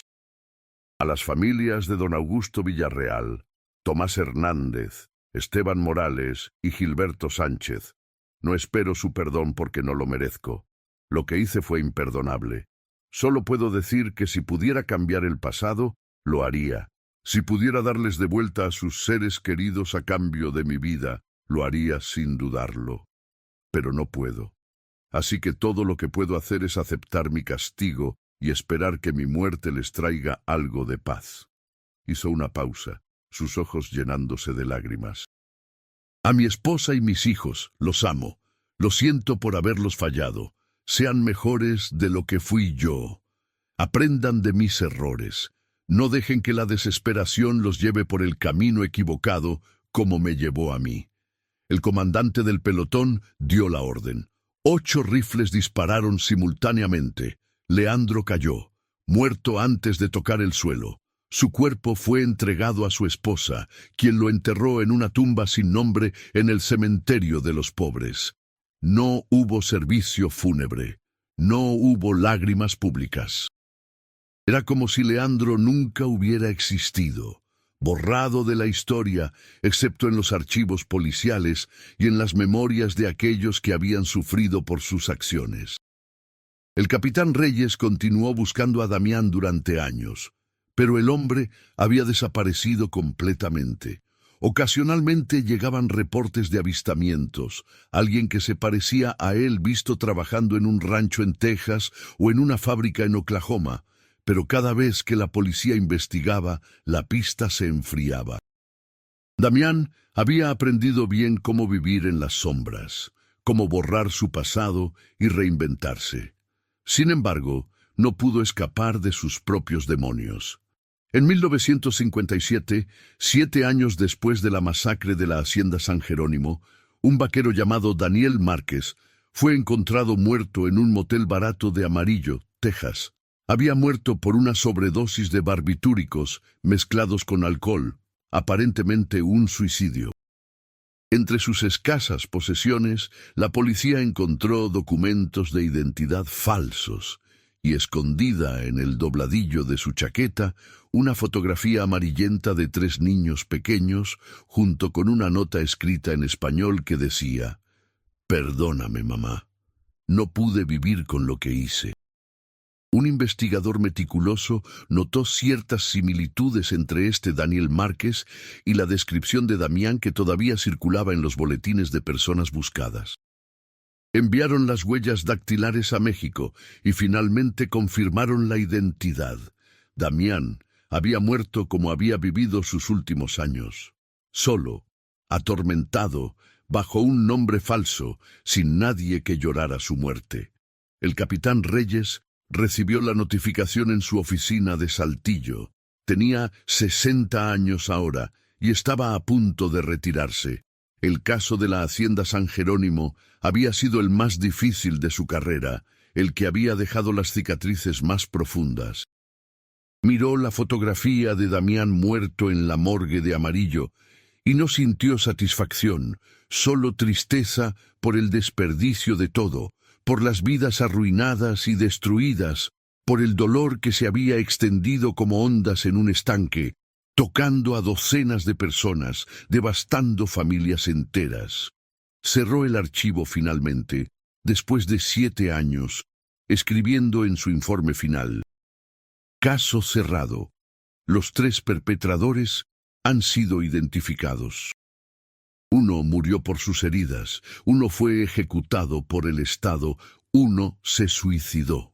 Justicia servida, aunque tarde e inadecuada comparada con el daño causado. La Hacienda San Jerónimo permaneció abandonada durante años. El nuevo dueño nunca llegó a habitarla, intimidado por su historia. Los edificios se deterioraron lentamente bajo el sol implacable de Coahuila. Las ventanas se rompieron, las paredes de adobe comenzaron a desmoronarse. La vegetación salvaje invadió los campos que alguna vez habían sido cultivados meticulosamente. Los residentes locales evitaban el lugar, especialmente de noche, convencidos de que estaba embrujado por los espíritus de aquellos que habían muerto allí tan violentamente. Eventualmente, en la década de 1970, un desarrollador de Monterrey compró la tierra y demolió los edificios viejos, construyendo en su lugar una granja industrial moderna. Ya no quedaba nada visible de la hacienda original, ningún recordatorio físico de la tragedia que había ocurrido allí. Pero las personas mayores de Saltillo todavía recordaban. Todavía contaban la historia a las generaciones más jóvenes, como una advertencia sobre la codicia y la violencia, sobre cómo una sola noche de maldad puede destruir docenas de vidas.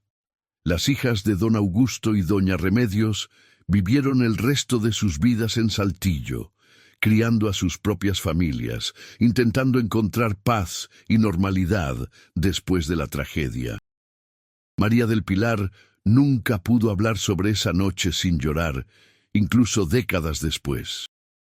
Sofía desarrolló un miedo profundo a los extraños que nunca superó completamente, instalando cerraduras múltiples en todas las puertas de su casa, durmiendo con un cuchillo bajo su almohada hasta el día de su muerte. Los hijos de don Augusto, que vivían lejos, Roberto en Monterrey y Fernando en Ciudad de México, regresaron para los funerales, pero luego volvieron a sus vidas, incapaces de enfrentar el dolor que Saltillo representaba. Roberto bebió demasiado durante años, tratando de olvidar la imagen de su padre en el ataúd. Fernando se sumergió en su trabajo, trabajando 14 horas al día, cualquier cosa para no tener que pensar, para no tener que sentir. La familia del joven Gilberto Sánchez nunca se recuperó financieramente de su muerte. Él había sido el principal sostén de la familia, enviando dinero regularmente a su madre viuda y sus hermanos menores. Sin sus ingresos, cayeron en la pobreza. Su madre tuvo que pedir prestado dinero para el funeral, una deuda que tardó años en pagar. Sus hermanos menores tuvieron que dejar la escuela y buscar trabajo, siendo apenas adolescentes. La hermana mayor de Gilberto, quien tenía solo 17 años cuando él murió, tuvo que casarse con un hombre al que no amaba porque ofrecía estabilidad económica que su familia desesperadamente necesitaba. Las familias de Tomás Hernández y Esteban Morales también sufrieron económicamente, pero más aún emocionalmente. Tomás había estado comprometido para casarse en junio con una joven del pueblo llamada Lucía. Ella había estado bordando su vestido de novia cuando recibió la noticia de su muerte. Nunca se casó, pasando el resto de su vida sola, cuidando de sus padres ancianos, visitando la tumba de Tomás cada domingo sin falta durante más de 40 años hasta que ella misma murió. La madre de Esteban enloqueció de dolor.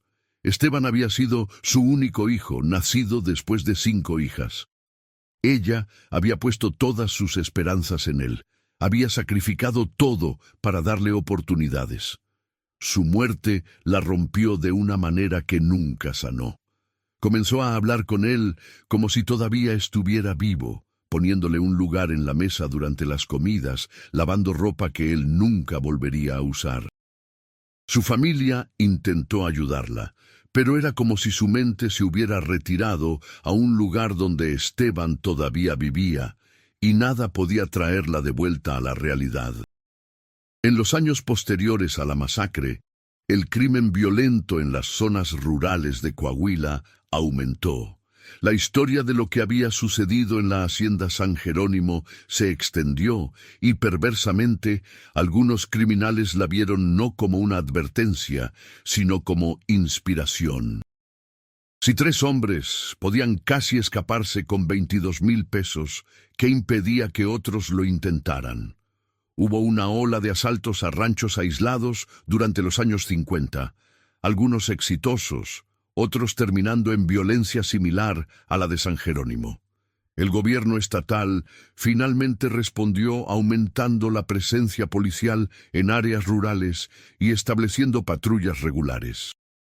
También aprobaron leyes más estrictas contra el robo a mano armada y el latrocinio, aumentando las penas hasta la muerte obligatoria para cualquiera condenado por matar durante un robo.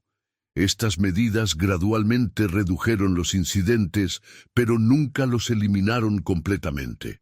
El capitán Armando Reyes se retiró de la policía en 1960, después de 30 años de servicio. En su discurso de retiro, habló sobre el caso de la Hacienda San Jerónimo como el más importante de su carrera, no por su complejidad, sino por lo que le había enseñado sobre la naturaleza humana. Vi en ese caso lo mejor y lo peor de la humanidad, dijo. Vi la codicia que puede llevar a hombres a cometer actos monstruosos. Pero también vi el coraje de 3 trabajadores que dieron sus vidas tratando de proteger a la familia que amaban. Vi la resiliencia de doña Remedios, quien sobrevivió a un trauma inimaginable. Vi a una comunidad unirse para apoyar a las víctimas y buscar justicia. Ese caso me mostró que sin importar cuánta oscuridad exista en el mundo, siempre hay luz también.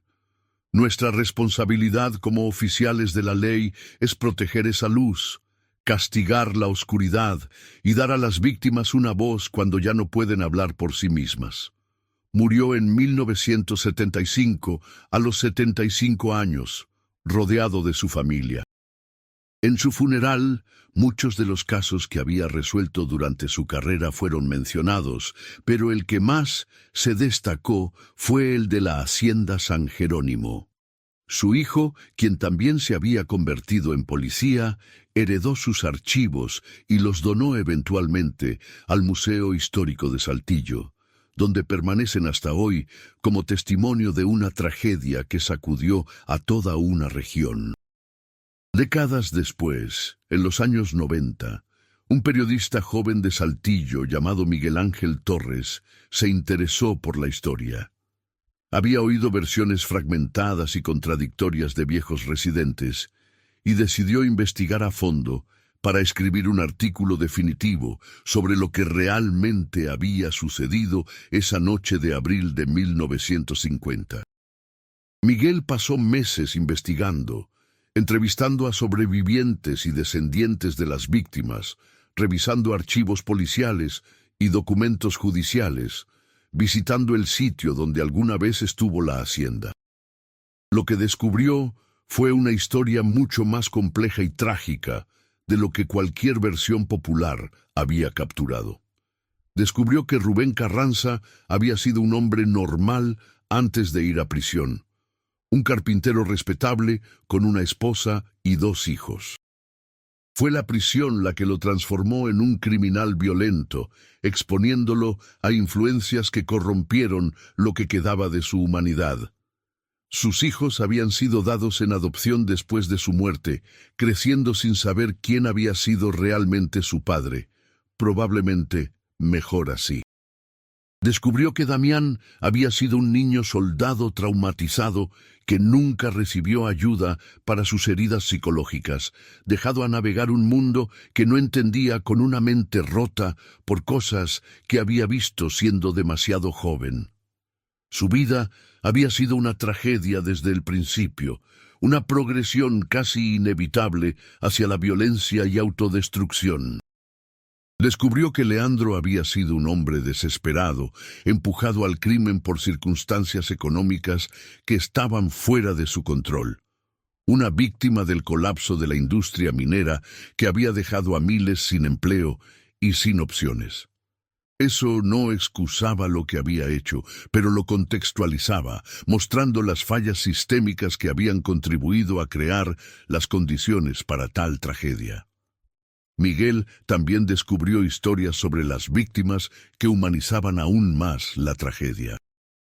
Don Augusto había sido conocido por su generosidad, frecuentemente perdonando deudas a trabajadores que pasaban por tiempos difíciles, ayudando a familias necesitadas sin esperar nada a cambio. Doña Remedios había sido partera del pueblo en su juventud, ayudando a traer docenas de bebés al mundo, incluyendo algunos de los niños que eventualmente asistieron a su funeral. Tomás había estado ahorrando para comprar un pequeño terreno donde construir una casa para Lucía. Había pagado la mitad del costo y planeaba pagar el resto después de la boda. El terreno fue eventualmente vendido a otra pareja y la casa que construyeron allí todavía estaba en pie, hogar ahora de una familia que no tenía idea de la historia trágica conectada a esa tierra. Esteban había sido un músico talentoso, tocando la guitarra en fiestas y celebraciones del pueblo. Después de su muerte, su guitarra fue dada a su sobrino menor, quien aprendió a tocarla y eventualmente se convirtió en músico profesional, manteniendo viva la memoria de su tío a través de la música.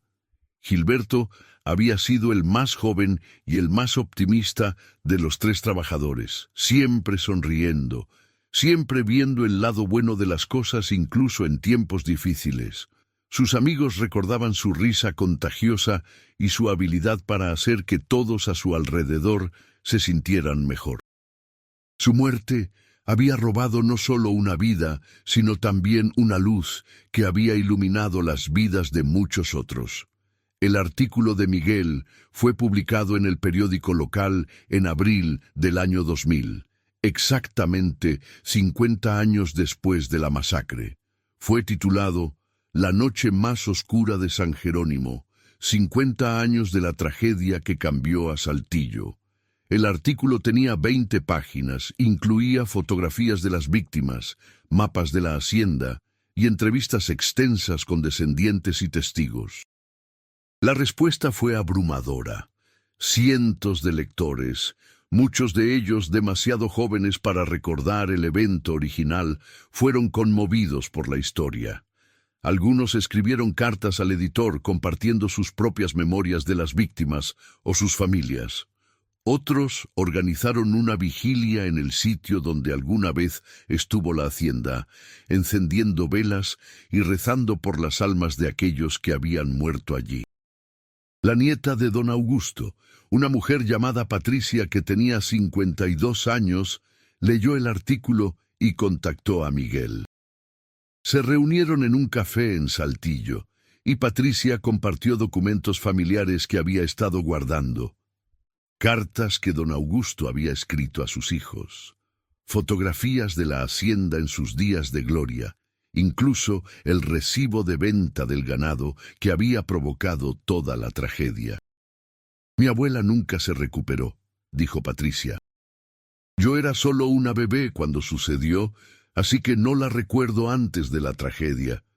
Solo la conocí como esta mujer silenciosa y triste que se sentaba junto a la ventana todo el día. Mi madre me contaba cómo era antes, alegre, enérgica, siempre cocinando y cuidando de todos. La masacre le robó no solo a su esposo, sino también su espíritu. Patricia también compartió algo que pocas personas sabían.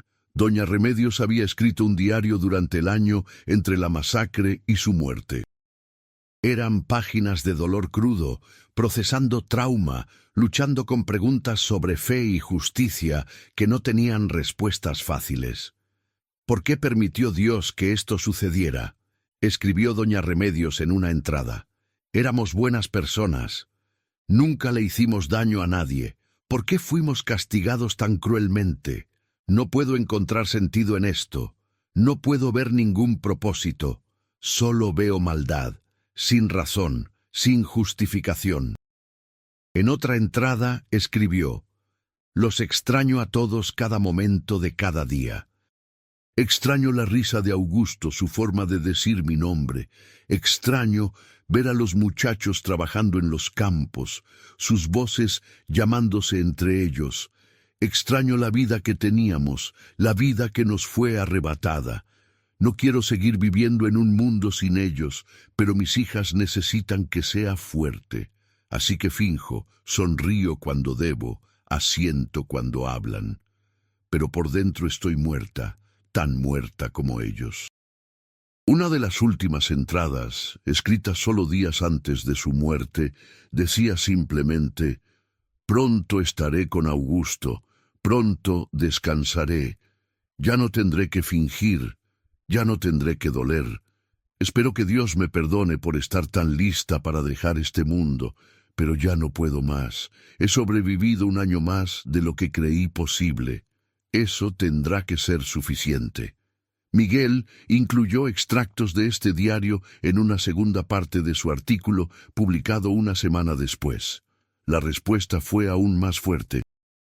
Lectores lloraron abiertamente leyendo las palabras de doña Remedios, sintiendo su dolor a través de las décadas. Su diario se convirtió en un documento histórico importante, ahora conservado en el Museo de Saltillo, como testimonio del impacto duradero de la violencia en las víctimas y sus familias. El artículo de Miguel también renovó interés en reformas de justicia criminal.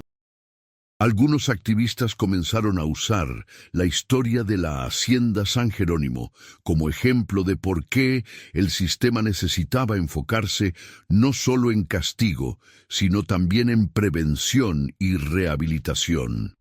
Señalaron que Rubén había salido de prisión más peligroso de lo que entró, que Leandro había sido empujado al crimen por desesperación económica que podría haber sido aliviada con mejor red de seguridad social, que Damián había sido un niño soldado que nunca recibió tratamiento para trauma. Otros argumentaron en contra, insistiendo que algunos crímenes son tan atroces que no merecen comprensión o contexto, que los perpetradores de la masacre de San Jerónimo habían hecho sus elecciones y debían cargar con la responsabilidad completa. El debate continuó durante meses en periódicos y radio local, mostrando que incluso 50 años después, la tragedia todavía podía generar discusiones apasionadas sobre justicia, castigo y responsabilidad social. En 2010, 60 años después de la masacre, el gobierno de Coahuila instaló un memorial en el sitio donde alguna vez estuvo la Hacienda San Jerónimo. Es una estructura simple, 5 columnas de piedra, cada una grabada con el nombre de una víctima y sus fechas de nacimiento y muerte. En el centro hay una placa que dice, en memoria de Augusto Villarreal, Tomás Hernández, Esteban Morales, Gilberto Sánchez y Remedios Sánchez de Villarreal, víctimas de violencia sin sentido. Que sus vidas y muertes nos recuerden el valor de la paz y la justicia.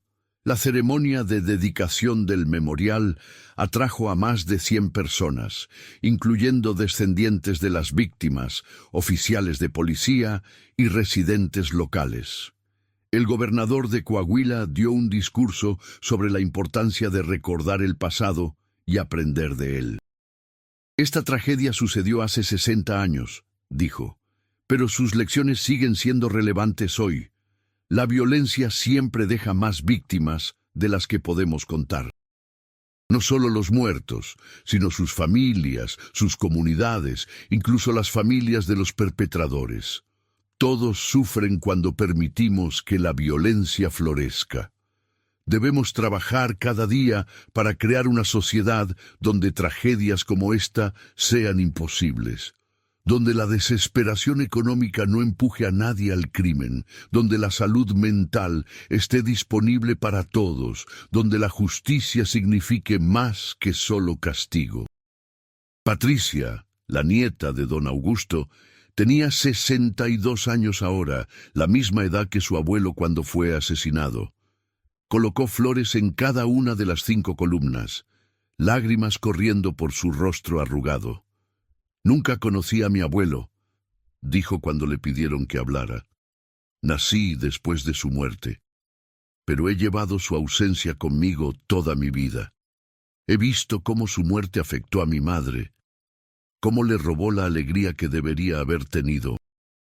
He visto cómo mi abuela fue destruida por el dolor, cómo murió realmente aquella noche en abril, aunque su corazón siguió latiendo un año más. La violencia no mata solo a sus víctimas directas, mata a familias enteras, comunidades enteras, mata el futuro que podría haber sido. Hizo una pausa, mirando las columnas de piedra que brillaban bajo el sol de Coahuila. Pero también quiero decir esto, no permitiré que esos hombres que mataron a mi familia definan nuestra historia. Sí, nos quitaron a personas que amábamos. Sí, causaron dolor inimaginable, pero mi familia sobrevivió. Seguimos adelante. Tuvimos hijos, nietos, bisnietos. Vivimos buenas vidas. Encontramos alegría donde pudimos. Mi abuelo habría querido eso. Habría querido que viviéramos, no que nos consumiéramos con odio o dolor. Así que hoy, mientras recordamos a los que perdimos, también celebramos a los que sobrevivieron y la vida que continuó a pesar de todo. Sus palabras resonaron con muchos presentes.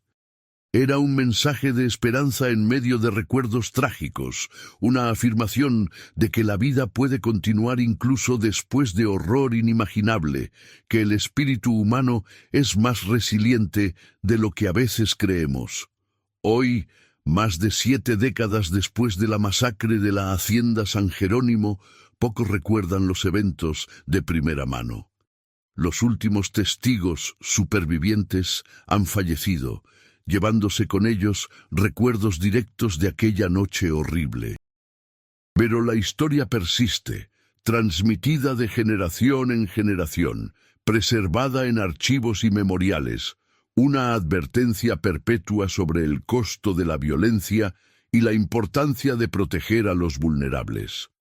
El memorial es visitado regularmente por estudiantes de historia, turistas interesados en el pasado de la región y ocasionalmente por descendientes de las víctimas que vienen a honrar la memoria de ancestros que nunca conocieron. Algunos dejan flores, otros simplemente se paran en silencio por un momento, reflexionando sobre vidas vividas y perdidas hace tanto tiempo.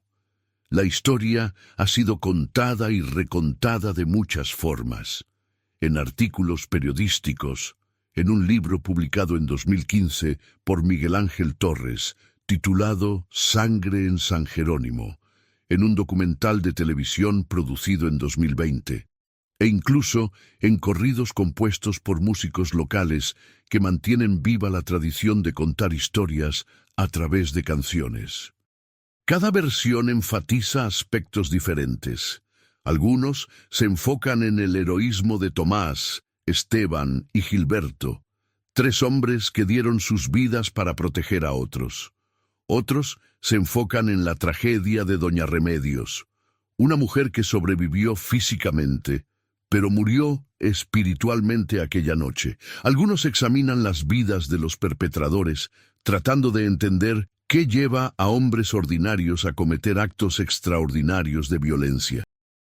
Otros se enfocan en el impacto en la comunidad, cómo Saltillo cambió después de la masacre, cómo la inocencia fue perdida y reemplazada por cautela y miedo que tomó décadas en disiparse.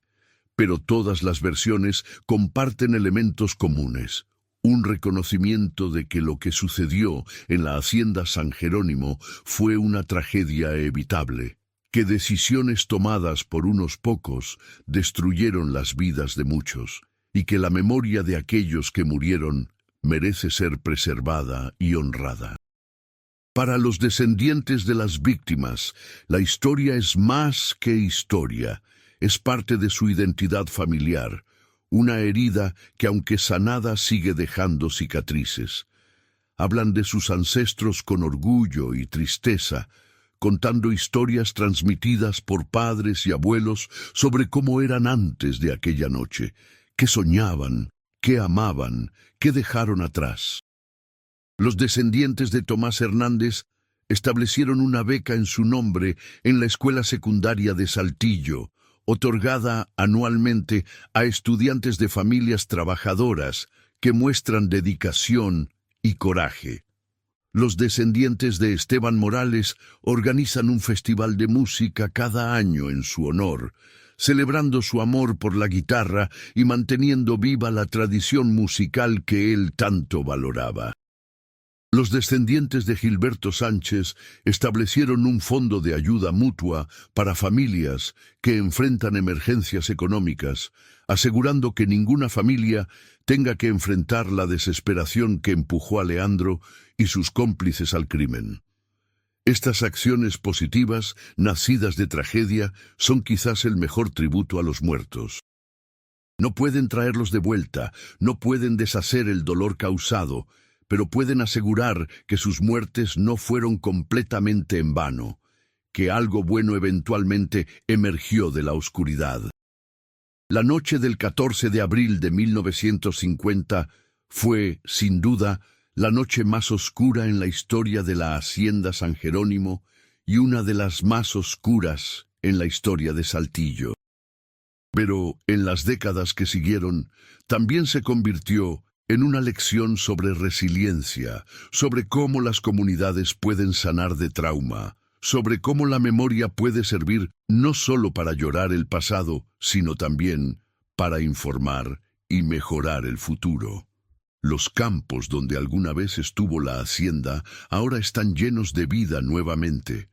Cultivos creciendo, ganado pastando, trabajadores yendo sobre sus tareas diarias. No hay fantasmas visibles, no hay recordatorios obvios de la violencia que alguna vez saturó ese suelo con sangre. Pero aquellos que conocen la historia pueden sentir algo cuando visitan el lugar, una tristeza que persiste en el aire, un eco de dolor que nunca se disipa completamente, y tal vez está bien que sea así. Tal vez necesitamos esos recordatorios de que el mal existe, de que la violencia deja marcas que duran generaciones, de que nuestras acciones tienen consecuencias que se extienden mucho más allá de lo que podemos imaginar.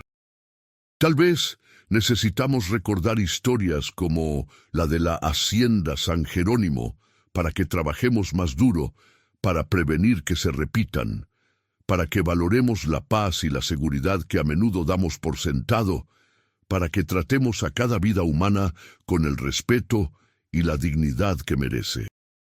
Don Augusto Villarreal, Tomás Hernández, Esteban Morales, Gilberto Sánchez y Remedios Sánchez de Villarreal murieron hace más de 70 años, pero mientras su historia sea contada, mientras sus nombres sean recordados, mientras sus descendientes mantengan viva su memoria, en cierta forma siguen viviendo, recordándonos el precio de la violencia y el valor de la vida humana.